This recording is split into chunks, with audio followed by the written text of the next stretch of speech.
Hey, listen, you haven't. You're from Levenshulme. You haven't got to study. You're in your spare room. Stop talking rubbish. I know. I don't know why I'm trying to impress you. That shit sailed the day we met. I was going to put like Shakespeare books up and all sorts of fucking shit just to try and impress you. This is Scotty Studder. Hey, you did a lot of reading there, Scotty. Oh, they're not books. Yeah. The video cases. Do you remember that shit that your mum and dad used to have? Yeah. I like books. His dad like fucking the darts final from 1978 on him. That's what my dad used to take fucking. My dad used to take like snooker finals, and he'd have just like tapes upon tapes of like who on earth would want to watch like Steve snooker Davis versus John Paddock. I know you don't like snooker, but I like it just because my dad got me into it and stuff. You don't think it's a sport, do you, Jay? No. I mean, I'm not. I don't know. Like snooker's all right.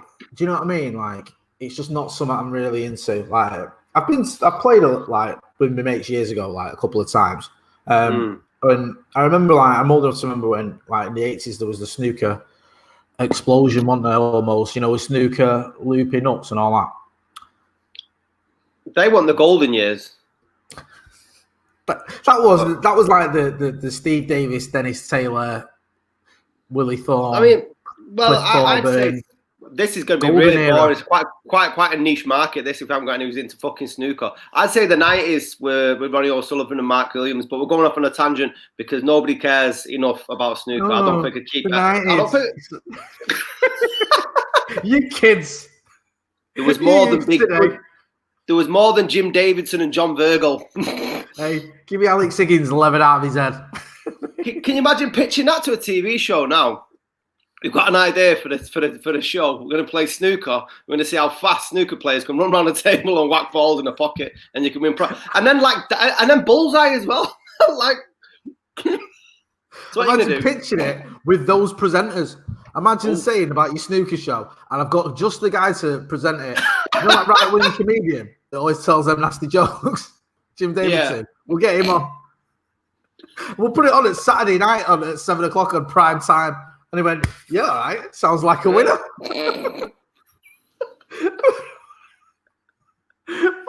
That's even worse. At least on Big Break, you got some prizes. What was it on Bullseye? Like 40 quid in not winning a speedboat? Well, yeah, the speedboat if you lived in, I don't know, Oldham and places. But I like Jim Bowen. I've actually worked with Jim Bowen on something before in the past. He's passed away now, but on some voiceovers, I've got him on. Have you ever seen him on the Phoenix Nights outtakes? Yeah, he's absolutely brilliant. He keeps calling him Frank or something, doesn't he? He keeps getting his name wrong. He does about 10 takes with the wrong name. Hey, I tell you what, I didn't know you'd work with him. You leave the dark horse, you aren't you, son? All the F-listers of showbiz that I work with, Say that, mate. I give it about 2, maybe 3 years tops before you're on I'm a Celebrity. Seriously. You reckon? Well, fucking swallowing it up in Abergele. That's not bleeding torture, mate. They should have put him in Sunderland. Should have put him in Sunderland for 4 weeks. Imagine that. Living on cold fucking sausage rolls and getting by on teletext. That's a fucking nightmare. Yeah, I survived in Sunderland, you bastards. Hey, they'll be like, forget it. Send us to the jungle.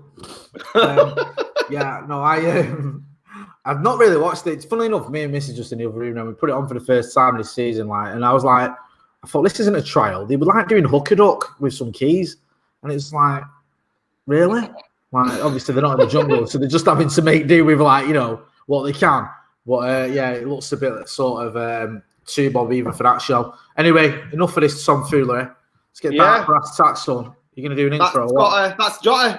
Jota. You've got Jota now. I've merged your names. Jota. Jota. You know what I love is that I do quite a seamless BBC radio show. Slightly seamless. I have my odd errors, but I can get away with not fucking up intros or anything like that. I come on here with you, I'm stuttering, and I'm thinking what to say next. I'm waiting for you to interrupt me. I am more professional.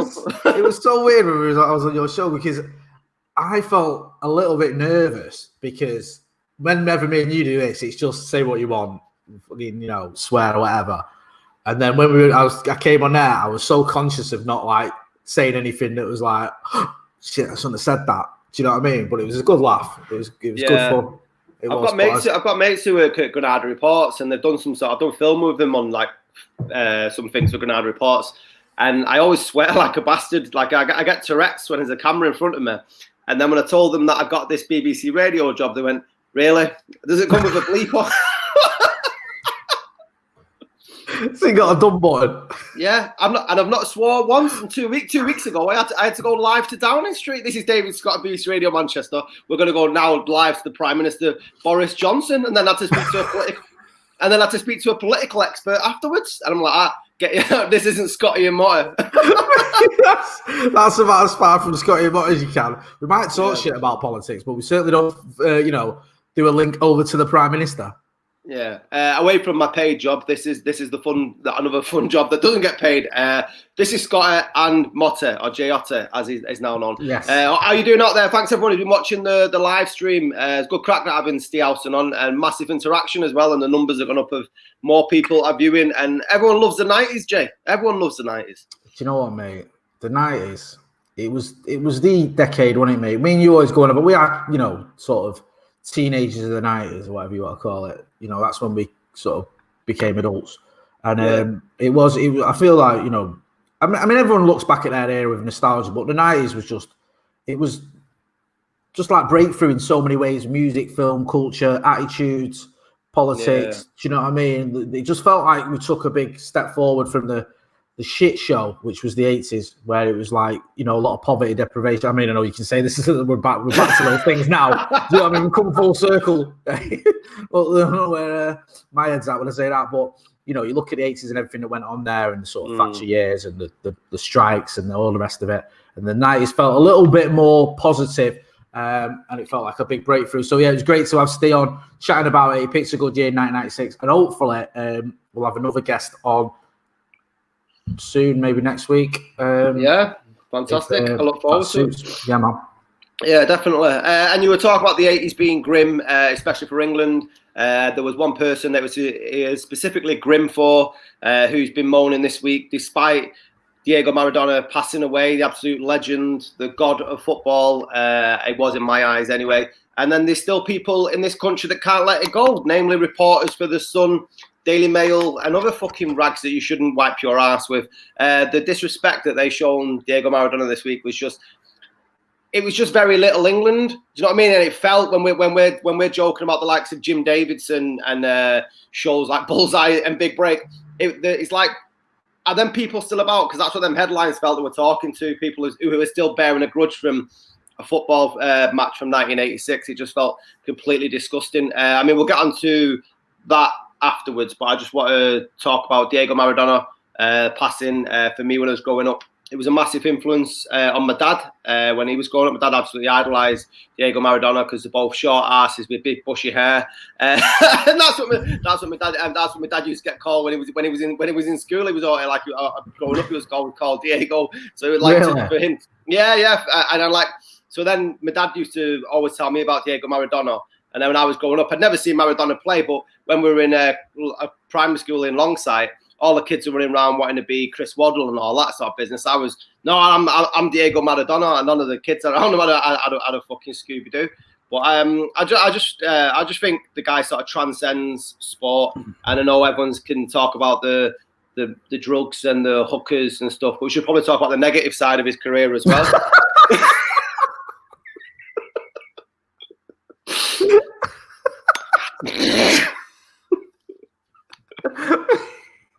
He played football as well, didn't he? Someone told me. Yeah, he did some stuff in Seville or something like that. But I mean, on the pitch, I think it's well documented how amazing it was. But I just wanted to talk about why I think he's revered so much, and it was because I think of the mistakes that he actually made as a human being. And everyone will talk about genius and how incredible the likes of the Ronaldos and the Messis are in this world, but they feel sort of.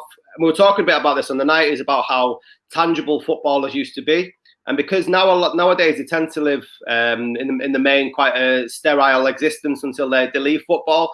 So I think that in itself puts a bit of a distance between fans and the actual player. Whereas Maradona, everything was out there. You know, warts and all. He didn't hide anything. What was the line goal in the he's a rebel. There's some revolutionary and all this. He just didn't give a fuck, and I absolutely love that. And I think people were saying he's a flawed genius, and I think the best part about his genius was that he actually exposed his own flaws. And because we're all capable of being a saint, and we're all capable of being a sinner, and I think that he did both extremes. You know, if you look at how he's been, you know, mourned in Buenos Aires and Boca Juniors and Napoli and the world over. Do you know what I mean? And it just sort of shows how much that sort of human side, as well as what he did on the pitch, sort of resonated. Because, you know, we all do make mistakes, but I mean, we all can't win Scudettos and World Cups. Do you know? Do you know what I mean? You know, we are all human and are open to error. But I just think he was a fantastic, fascinating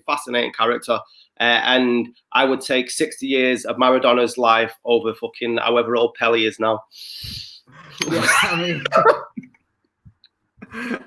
Yeah, I think selling erectile dysfunction tablets is probably not the way you'd want to spend your twilight years, if you're being brutally honest, when you're a footballer. But all that World Cup for this.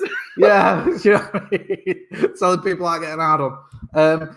No, but I don't want to disparage Pele to praise Diego Maradona, because I don't need to do that. Obviously, I know you have always been a Maradona fan. I always think that about you, and I know it hit you hard, and it was gutting, for me as well. And going back to what you said earlier about the whole Little Englander mentality, and Peter Shilton has been sort of wheeled out in front of cameras all week, basically moaning about the hand of God. For starters, if you're a broadcaster, why do you have to get Peter Shilton? Why do you have to get? What's he got to say about Maradona? Insightful, or, you know, entertaining, or anything from him? Why not ask Robbo? Robson played against him. Do you know what I mean? And Robson didn't embarrass himself when he played against him at Old Trafford for United against Barcelona. Robson scored 2 goals and won the game. But, you know, he wouldn't come on the telly and start slagging Maradona off for a handball. Just Shilton comes out and he tells the right wingers and all the Little Englanders what they want to hear about, he never apologised and all this other drivel. And I don't want to go on too much about this, but I'll mention it briefly. If you're interested in it and you can be bothered, go and watch that full game. The England versus Argentina. Excuse me. Well, I'll just dab. England versus Argentina game in 1986, the quarterfinal. Right. England should have had about 3 red cards against them. They kicked him, they elbowed him, they did all sorts to him. In today's game, there'd have been down to 8 men, right? I think it's Terry Fenwick who elbowed him in the face, I think, 3 times. So don't give me this toss about how he robbed us, because he didn't. Do you know what I mean? Also, why is Peter Shilton getting out jumped by a 5'5" player anyway, even if he was using his hand? Get a grip. What's Steve Hodge doing, playing the ball back in the middle of his own area like that? And he said he did it deliberately. Completely stupid. So there's a million reasons why England lost that game, and the main one is that Maradona was just a far superior player to anyone we had on that pitch. And, you know, people want to talk about that game, talk about the second goal. He just took the piss, and that's what he was capable of. And, you know, I've no doubt that if he needed to do something like that, he would have done, not as good, but he would have got another goal from somewhere, because he was just unplayable. You couldn't stop him. I mean, Peter Reid couldn't stop him. Terry Fenwick couldn't stop him. Have a day off. If you think that, then you're fucking idiot. Do you know what I mean? Come on. Who are these people? Get a grip. Yeah. And I think that it's sad that there's factions of the press that don't acknowledge the fact that we are fortunate enough to have witnessed in our lifetime one of the greatest sportsmen ever. It's that fucking simple. He's like a Muhammad Ali. Do you know what I mean? Whatever sport you want to fucking, you know, Michael Phelps or just I don't know. I can't even think of any others that are sort of, you know, maybe a Jesse Owens or someone like that. Someone who just is not just a sports person, but is bigger than that and breaks boundaries and does things that other people just couldn't imagine, you know, on and off the pitch as well. I mean, we make a joke about the negatives of his off the pitch antics, the drug use and the prostitutes, whatever. But this is a guy that was very left wing, that embraced sort of political ideals, that stuck up for a lot of poor people and gave them a lot of hope as well, and was always a voice for the downtrodden, even in his later years when he wasn't necessarily all that well. So, yeah, I mean, Maradona, I mean, the guy is just gifted. And the reason we love people like Maradona, and United fans love George Best, isn't just because they're amazing players. It's because they've got that sort of devil in them. Do you know what I mean? That we, if me or you could play football to even remotely the standard that the players I've mentioned could, do you think we'd be going to bed at night with a cup of cocoa when we were, you know what I mean? Like, not at all. Finishing on a Saturday afternoon, the game's finished and we're like 21 years old and we've just scored the winner or whatever. Oh yeah, I'm just going to go to bed now and read a good book. No, we'd be out getting on it. And I think we're looking at it, we see a little bit of ourselves in these type of people. And that's what makes you sort of revere them and love them the more, because they're human. They're not robots. I love Cristiano Ronaldo, right? Great player. What he achieved at United, 3 titles, the Champions League's phenomenal. But like with Messi, there's I'm going to use my words carefully here. There's almost like a roboticness to it. You just sort of, that tunnel vision, they're that good. That's what I mean. They're like machines, aren't they? Yeah, machines. And that's not a criticism, because Ronaldo has strived to make himself the best player in the world. And he has. And a lot of that is his hard work. Yes, he's an unbelievably talented footballer, but he's actually striven to make himself as good as he can possibly be. He works on every element of his game, and he just lives and breathes for that. And that's fantastic, and I'm glad he does, because we benefited from it. But someone who's like a George Best figure, who's got all that gifts and all that talent, and yes, wins things, but also has that thing of like, they're a bit crazy. You sort of like them a little bit more, don't you? Because they're a bit more on your level. And I think that's the case with Maradona. I mean, I was watching the 1986 tournament documentary. Sorry, it was on before. It was like the one they made at the time. So it's just loads of match footage from all the different games. And they obviously put it on because of what had happened to Maradona. And you can almost see it with players, right? The absolute fear in their eyes when they're facing him. Yeah. It's like the rabbit in headlights look of, what the fuck am I going to do here? Like, as he's just running with that ball on his left foot, as he does, just so gracefully as well. And just the way he switches as well. It's just great, incredible. Man. It was just, I mean, especially that game, the England game, and he was like a ballet dancer in a field full of bullies, and that's the way, and just the way he sort of pirouetted around all the players, just absolutely incredible. And just going back to what you were saying about the newspapers, I found it massively embarrassing. Brazil are massive rivals of Argentina, and even they were, graceful in terms of their, their coverage of it, and all the world over. And I just thought it's so embarrassing that if any country's press would behave like this, and it wasn't all the press, but I mean it was usual suspects that we talk about all the times on air. And when you're talking about, he was like Muhammad Ali, he was like Michael Jordan. You know what I mean? That there are these are, I don't know. Today, I think in Napoli, he's replaced the name of Saint Paul. He's replaced the name of a saint on the stadium in Napoli. He is greater than saints. Do you know what I mean? In some quarters of the world, and then we decide to use what would happen with VAR back in 1986 to sort of try and discredit credit his legacy. Can you imagine if the Germans were going to do that? Do you reckon when Sir Geoff Hurst passes away, that on fucking Der Spiegel you'll have, was it over the line? You know, they think it's all over. You know what I mean, and stuff like that. But some of the journalists in this country, or the editors, whoever picks the front pages, it's like they're looking at the Mona Lisa and whinging because there's a fucking smudge on the glass. And that's what it is. They're looking at a masterpiece, absolute masterpiece, and then just complaining about one little fucking thing and can't see the beauty through it all at all. And you're all fucking sad. Yeah, I love that. I was watching the documentary the other day about him, and he mainly focuses on his time in Napoli.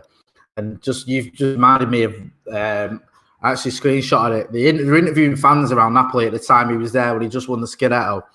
And there was one guy, I think he was on a boat just in the harbour, and he says you can't say a bad word about Maradona.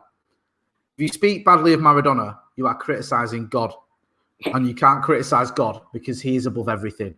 And I screenshotted that because I thought that is just fucking beautiful, and that's what they love saying.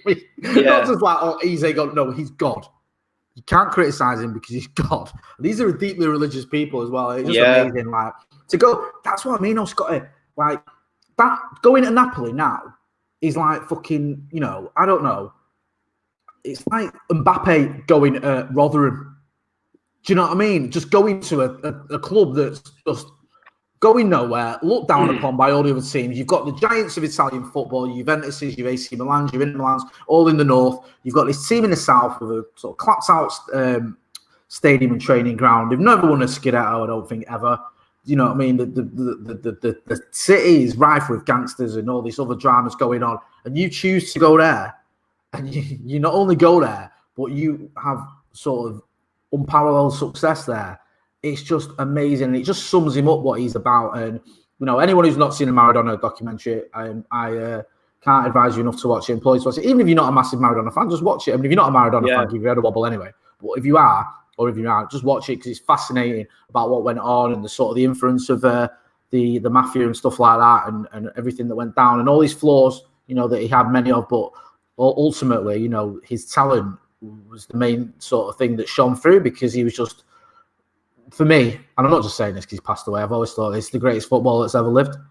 Yeah, I completely agree. Is the only celebrity? I put him in the celebrity loosely because he's beyond that. He is God, remember? Sorry, and Neapolitans are watching. Yeah. That I've actually cried about when I was upstairs and I was about to go onto a Zoom session with some young people who are teaching, and then I got the news and I just started crying my eyes out. And it's the only time that's actually ever happened. And when you talk about him going to Napoli, is a bit like Rotherham. It wasn't just the club. Napoli as a city has always been looked down upon.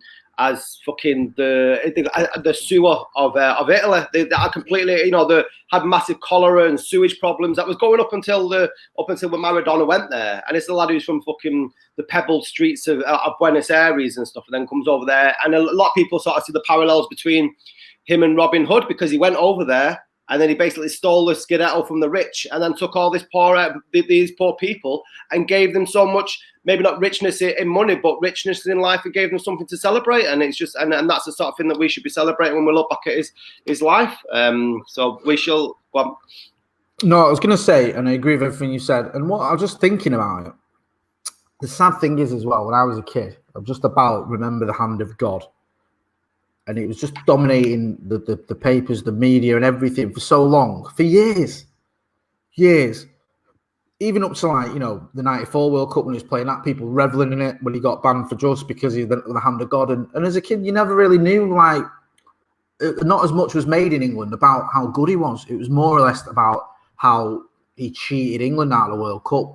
And I think, especially United fans have always had a bit of an affinity with Maradona because they saw him for Barcelona when he came to Old Trafford, and obviously, you know, we had that wonderful night, probably the greatest night at Old Trafford, and that's saying something. When we beat Barcelona 3-0 after losing the first leg 2-0, so there's always been like you know, Maradona is just gifted, and also because, you know, United fans by and large have always put sort of United far above England, and it's not like, oh, if you do something we don't like about England, then that we're all going to fall out here.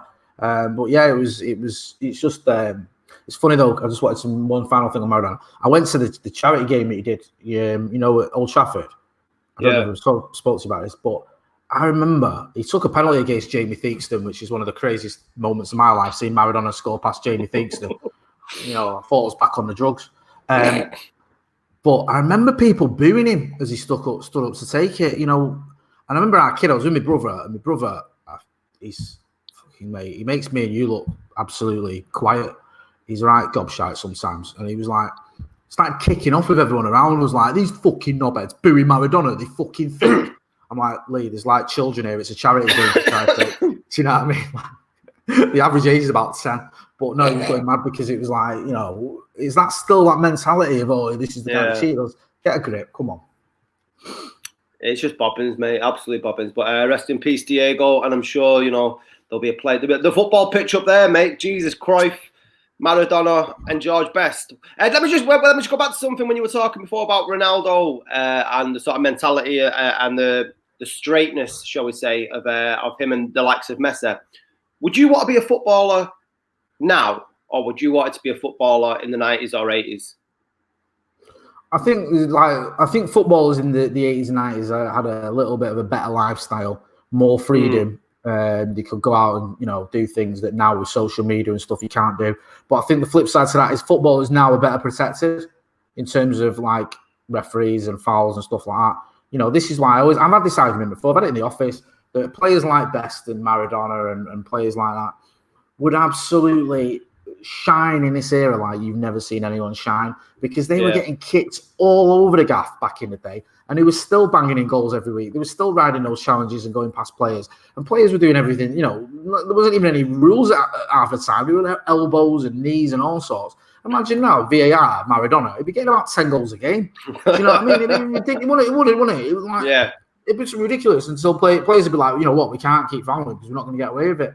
And in that era, he just survived. I mean, I think given the choice, I'd probably rather be a footballer now, just because of the fact you can make absolute bundles of cash and you don't have to be that good at it.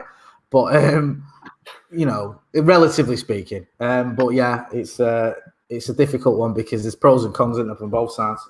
Yeah, I'd have gone 90 straight away. I played for Bolton Young Boys for a while, and I started living like George. I started living like George Best as soon as I signed on for Bolton Kids. So I told a lie, because at the beginning of this, I said that you'd never, you know, that the ship sailed of you impressing me from the day we met. But no, I remember that day you met. You told me I used to play for Bolton, or you had trials at Bolton. I remember thinking, oh, you must be a decent footballer. So I had a little bit of grudging respect for you. No, did you see the Bolton team in the mid-90s? They were shocking, mate. Anyone would you like? Didn't they have JJ Okocha?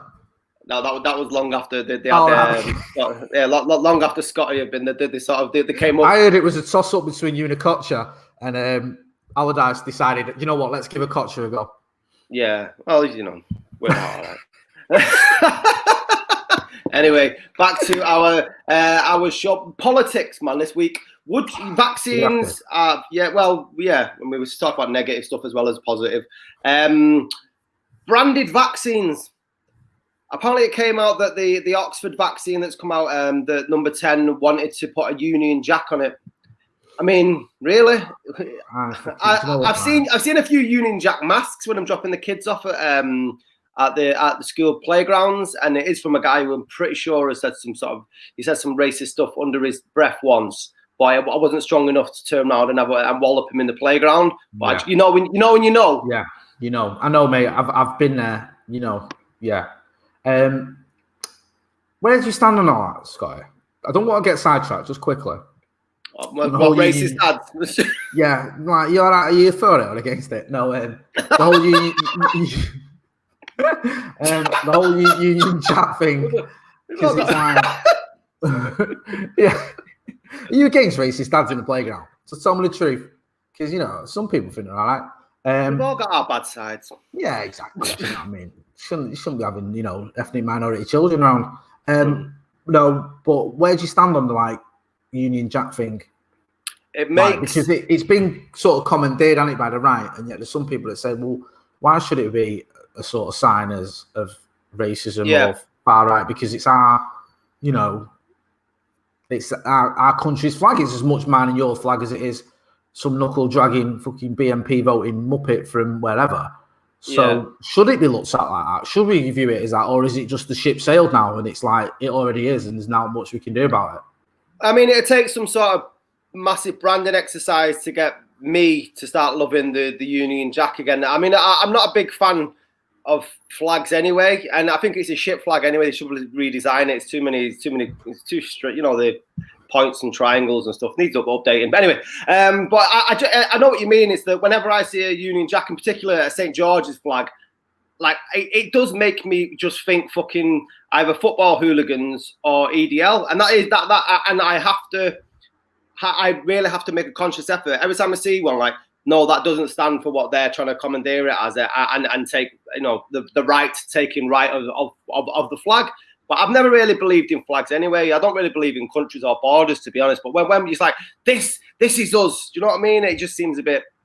And nationalism as well is another sort of thing. So the whole idea of a flag makes me sort of squirm anyway. But I understand what you mean. I just do associate the not so much the Union Jack, but the St. George's flag. It does seem like, I mean, Tommy Robinson and all them sort of boys. You know what I mean? It's the same as for me. I associate the St. George's flag with Stone Island.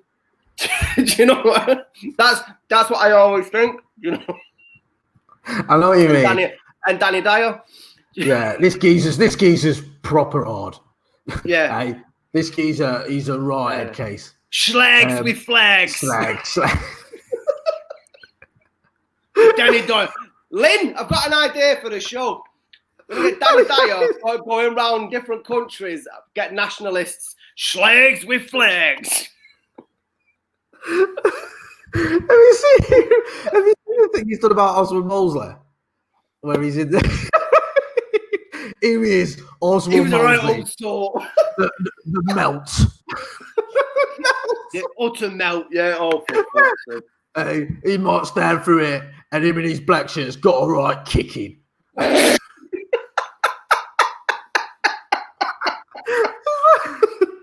Oh, you gotta love him though.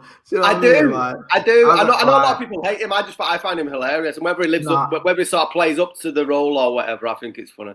I do. I used to really dislike him, but I proper the "Who Do You Think You Are" episode with him is genuine TV gold. And like he pops up on that thing the other day, the Oswald Mosley thing, and I was in stitches. I think it's fucking brilliant. Going back to your original question before I sidetracked us with this talk of slags with flags. I mean, it does seem a bit stupid, doesn't it, for want of a better word? Let's stick a Union Jack on this fucking vaccine. So that about just get the vaccine sent out. Never mind branding it with fucking flags. If it works, just get it sent out to the people that need it. Do you know what I mean? Why do we have to always, in this country, with this government, just fuck everything up? It's so simple, right? If this vaccine works, put it in a bottle and send it out to people. But no, let's confuse the issue by, well, let's stick a Union Jack in it. Well, let's not stick a Union Jack in it. Well, why? No, just send it out. Do you know what I mean? Like, what is wrong with you? What the fuck is wrong with you? Just, I mean, it must cost more money to do that. Yeah, and it's what is that? Do you know what? Right? What is that even achieving? It's not like the virus knows it's got a fucking Union Jack on it and thinks, oh, this is definitely going to work. This vaccine because it's British. Yeah. No, and am I going to feel any better if I go and pick it up from the chemist and it's got a Union Jack on it? No, I'm not. I'm probably going to cringe. Do you know what I mean? Right? Who are you appealing to? What is the idea behind this? Do you reckon you can go to the chemist and they've got all these different flags that you can pick? When you go to Willy Wonka, like a chocolate factory or whatever, and you're like, "Oh, which vaccine do you want today?" I don't know. Can I have because I'm mixed race? Can I have one of the Jamaicans and one of the British? And have you got any Irish? Yeah, I'll have an Irish as well. Come on, man, get a fucking grip. You don't need a flag on it, regardless of what flag that is. Just send the vaccine out if it works, obviously, and get people getting better and get some of the elderly out of the fucking homes because they're going under and they need help. And we shouldn't be sidetracked with these nonsensical, idiotic fucking arguments about branding medicine with Union Jacks. Yeah, I mean, and to say we're a union in fair, well, in principle, but we're not. But we seem to be like a split union when we're looking at the tiers that was announced earlier on this week, and the North got into tier 3, surprise, surprise, whereas London got into tier 2, and the boroughs of London seem to have their own sort of tiers. Where in Greater Manchester you've got. I'm not saying this because of a football thing, but you've got Old Trafford that has got lower R rate, and it has for most of the lockdown, lower than anywhere else in London. The same that it has in Liverpool, and they're in tier 2, and it just seems absolute madness as to why you can't have it up here. Are we going back to the same north and south divide thing? Is it a sort of political punch from Boris Johnson as to how Andy Burnham dealt with the whole furlough scheme and wanting 80% instead of 60%? Do you think that we didn't get the offer for the mass testing that Liverpool did because we didn't get into bed with Boris earlier? Yeah, I mean, I think there's certainly some degree of that. I think it was Matt Hancock who had a bit of a dig, didn't he, at Andy Burnham, and he said, Liverpool worked with us when other regional mayors didn't, obviously meaning Andy Burnham. I think Andy Burnham, me and you spoke about extensively on this podcast. I think he did the right thing. And he was, what was it? He said 67% isn't going to work. We need 80%. And then a week and a half later, Rishi Sunak announced 80% anyway for everyone. So, you know what I mean? It was just like one rule for them and one rule for everyone else. And this is how it's been. And this tier system, there's uproar, isn't there, in Kent, because Kent apparently has been put into tier 3. And where the surrounding area, because of some of the areas within Kent and the towns or whatever, have got a higher R rate. So now there's talk of them changing that and making it borough by borough rather than region, because obviously a lot of these Kent people are Tory voters and Tory MPs and stuff like that. I mean, I mean, you look at someone like Graham Brady, who I think he's the MP for Altrincham, and he was the leader of the 1922 committee. I don't know if he still is, which is basically the Tory backbenchers. And what's he? Well, you know, what's he doing in all this? Because he must be fuming as well. Because he's, you know, I mean, it pains me to say this is where we're at, but we are. Well, some of these Tories MPs based in Greater Manchester, they've got to look at it and go, "We're getting shafted here. You know, I'm getting shafted by my own party. My own constituents going to be fuming, and I need to have a voice and a say in what's going on here. Because there's no way you can say Manchester's been treated fairly because we simply haven't. And it, you know, there's all this. I saw Dominic Raab on Sophie Ridge this morning. So talking about, oh well, she was saying, you know, the R rate in certain places is lower and the other rating or this, that, and the other is lower, yet they're in tier 3 and then London's in tier 1 or tier 2, whatever, in certain areas, whatever it is. And he was saying, oh well, there's 5 different things we look at, you know, the strain on the NHS and the strain on the elderly and things like that. And you think, you know what, like you have done throughout this entire pandemic, you've looked after your own and your mates. You've shafted anyone that's dared to speak up against you. You're making it up as you go along, and none of it makes any fucking sense whatsoever. Do you know what I mean? Whether it's down to, I saw something that came out the other day, and I don't know if it's true, so forgive me, but it was like, you can't drink if you finished your meal. If you go into a pub and you're having a meal, once you finish your meal, you have to stop drinking. The fuck does that work? How is that even real? What's that? Do you know what I mean? I've just took my final bite of my sarnie, so I can't finish half my pint. Get a fucking... Is that real? Yeah. Well, this was something that was being mooted. I don't know if it's actually come to pass. But there's a general air around this government. They haven't got a jar of glue what they're doing. And it's jobs for the boys, whether that's PPE, contracts or anything like that. Any of the medical supplies that have suddenly been handed to companies that have never done medical supplies before in their lives, but happen to be married to Tories or whatever. Or whether it's just bloody throwing Manchester under the bus or trying to throw Liverpool or whoever under the bus. And then backing down when, you sort of... You exposed as the incompetent hypocrites you are, and I think Andy Burnham's done the right thing. I'm not always, you know, I like Andy Burnham. We spoke about it. I don't think he's flawless by any stretch, but I think he got that one absolutely right. And I think, you know, there's going to be some serious questions to be asked there because there's a review on the 16th of December.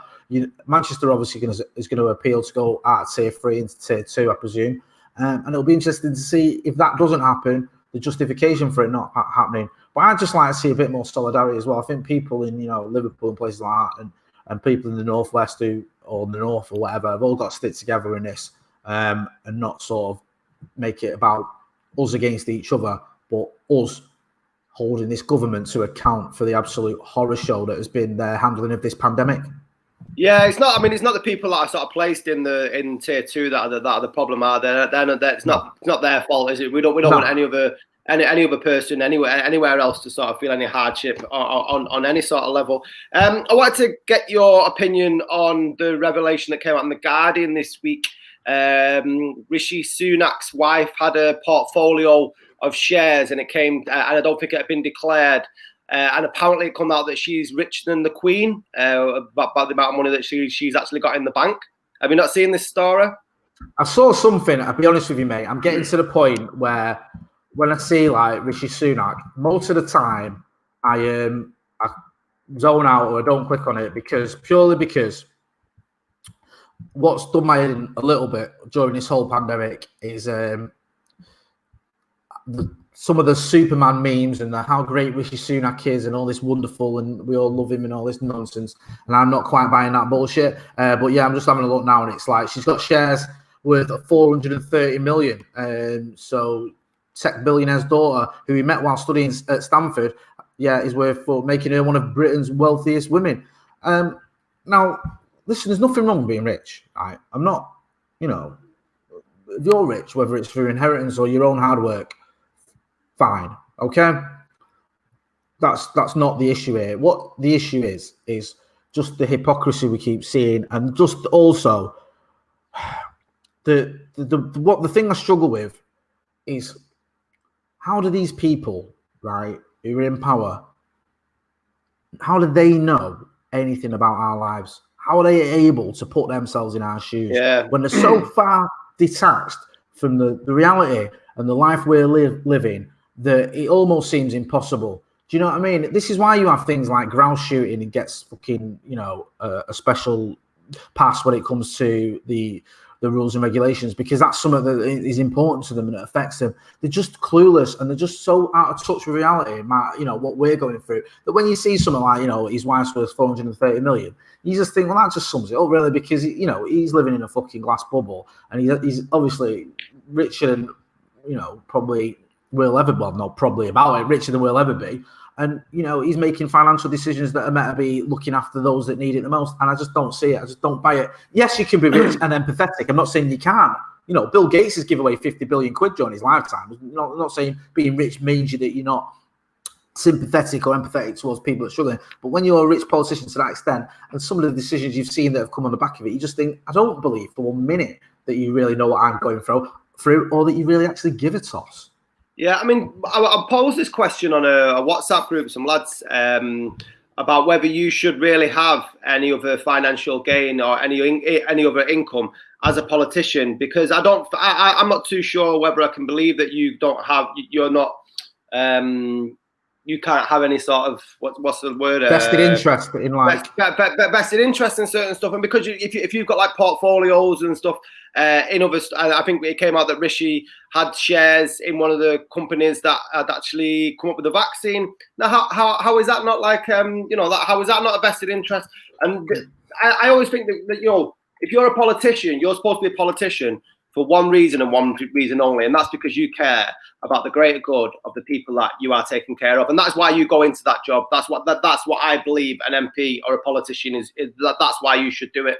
And it really sort of, I think it leaves a really bad taste when you see stuff like this. And like I said, yeah, go ahead, be rich, live your best life, get wadded. There are lots of rich people in the world, but don't come and start trying to say you've got any empathy with people who haven't got any money when you're sat on fucking more dole than fucking Uranus. Do you know what I mean? It's just very, very, it's just a terrible situation.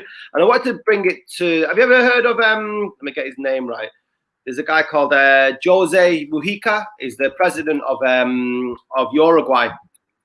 And what's really interesting about Uruguay, and what's really interesting about him is that he wouldn't.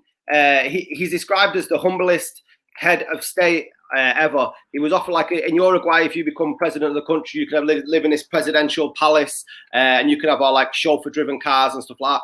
And he said, I don't want any of this. And he lives on this clapped-out farm that he had before he rose to power with his missus. He's got a three-legged dog. He drives around in a 1987 Volkswagen Beetle. His only interest in life and in his job is to help other people. And I think that's a sort of humble ground that you should be living as an MP. I mean, that is ridiculous, and that is very noble. Sorry. He donates 90% of his salary every single month to charities. 90% of his salary every single month. That's unreal. Do you know what I mean? I know that Andy Burnham, I think, gives 15% of his salary to the homeless fund, and that's not the same, but every little helps, and it's a sort of a good statement as well. Well, that should be what that should be where we're aiming for, surely. I mean, that's the sort of people I want to say. I know that even when you're talking about Jeremy Corbyn, and we got in a bit of a heated debate last week, he was still living pretty decent. Do you know what I mean? All right, he was riding his bike to work and stuff, but he was still earning decent wedge. Yeah, there was that. That's it. The Britain's youngest MP who gives away half her salary.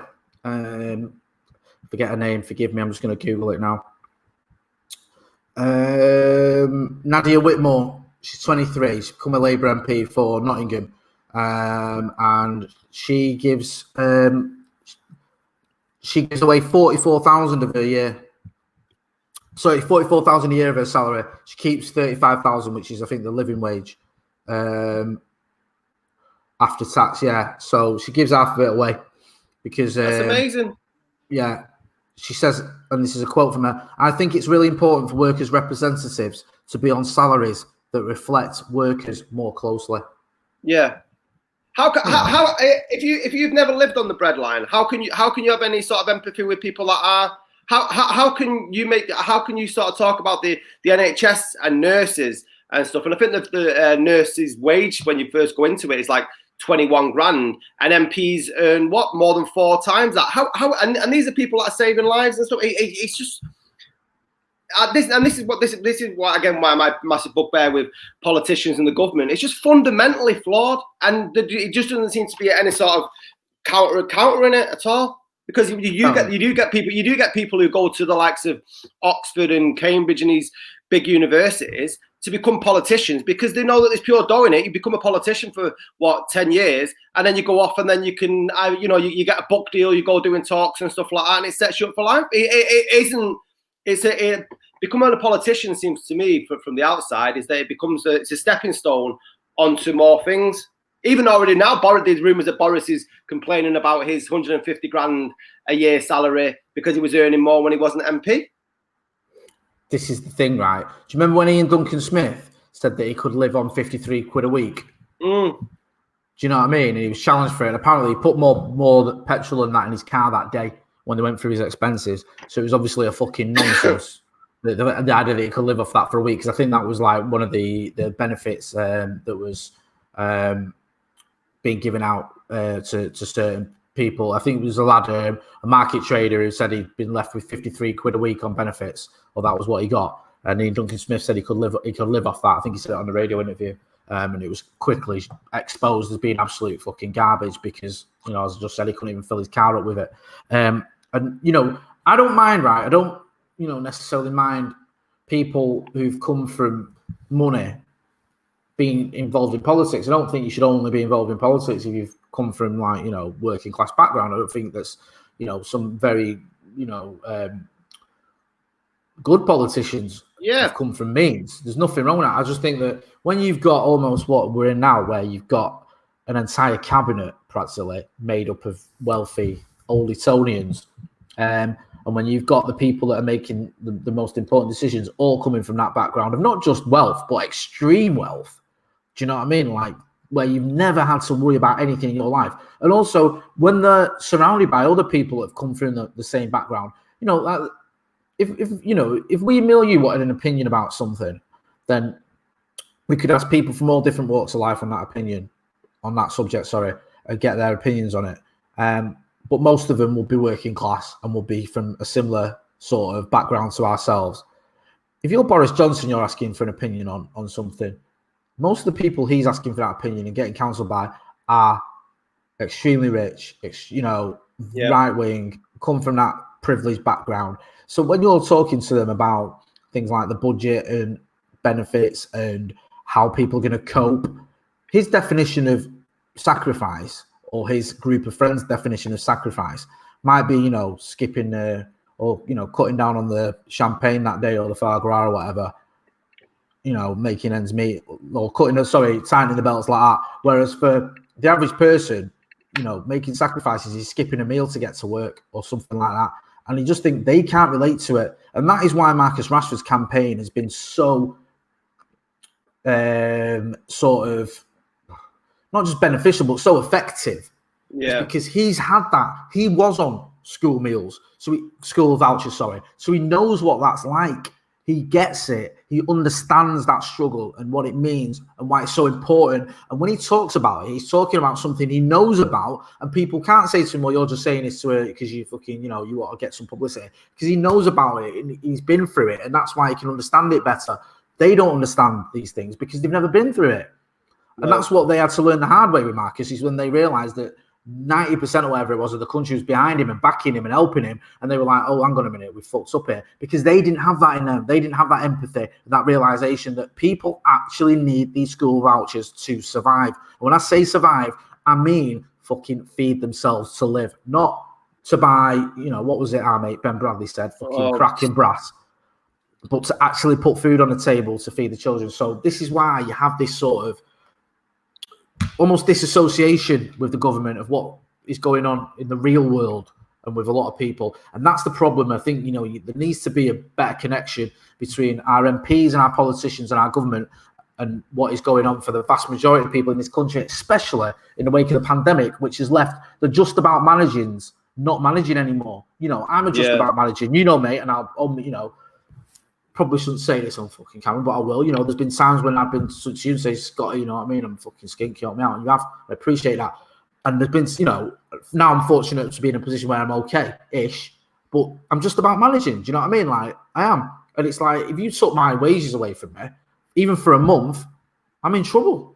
Do you know what I mean? Definitely. Like, I'm in like, Scotty, can you help me out? Or Mum, can you help me out? Trouble. And the people that haven't got a Scotty or a Mum or whoever who can help them out. And this is the thing that I don't think these politicians get. I think they still think that when we say we're struggling, we mean, oh, we've got to cut down on the number of cigarettes we smoke and all that. And that's why you need people who have been through it, who do know what it's like to struggle, not fill the cabinet with them, or but it needs to have some of them in there.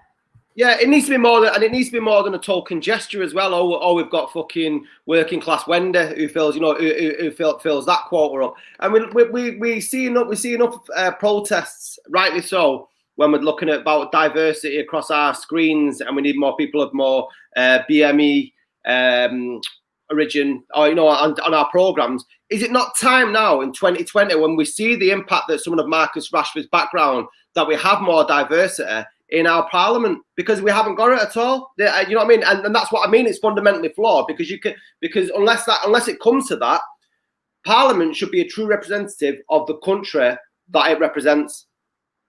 You know what? You couldn't be more right if you tried. What annoys me is this sort of fucking idea that Rishi Sunak, Priti Patel, James Cleverly,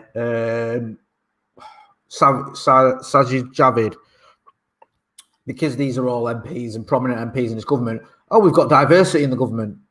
Look, you've got Priti Patel, you've got Rishi Sunak. Rishi Sunak, whose wife's worth £430 million. Yeah. Priti Patel is the most right-wing politician we've had in the government since probably Oswald Mosley.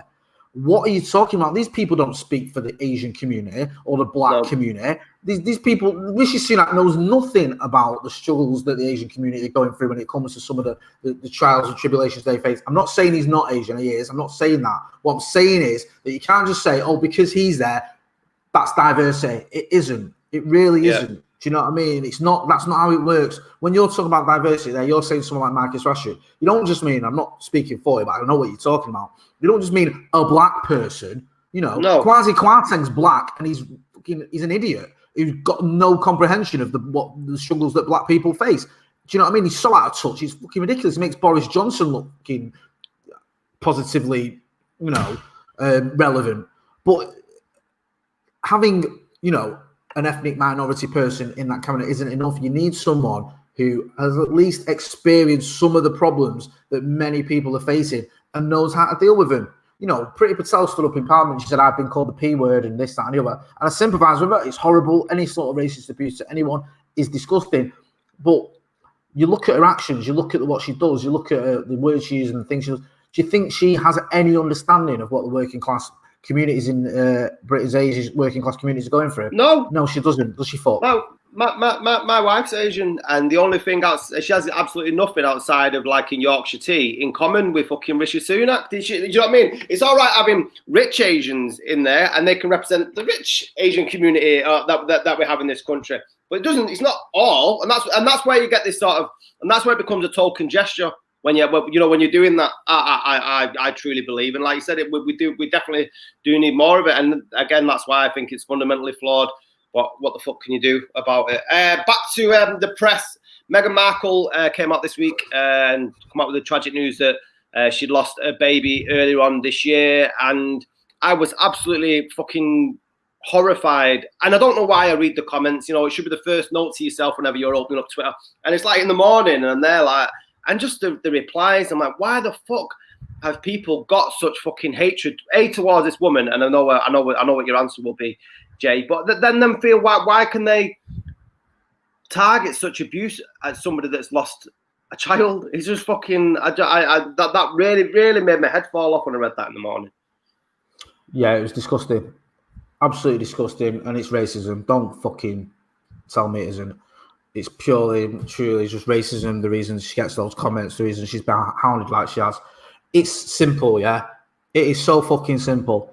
If someone who you don't even like tells you they've had a miscarriage, if you haven't got anything sympathetic or nice to say to them, don't say anything. It's that fucking simple, yeah? Just move on. Go about your day. Don't comment on it. Not, oh, she's looking for sympathy, or, oh, more attention, or some of the worst ones were the butt. Like, I can't stand her, but that's sad. Or I've never been a big fan, but no, there's not a but here. Just fucking don't say anything if you're going to put a but in it, because you're obviously an idiot. Yeah? There's no two ways about it. What she went through was horrible. It's something that I can sympathise with. I've got some experience around it. It's just, it's the worst thing that can happen to you. And I think that if you can't get your head around that and see that, for a woman, it's the most traumatic experience I think any woman can go through, and you can't have any empathy or sympathy towards her, then just fucking go about your day and go and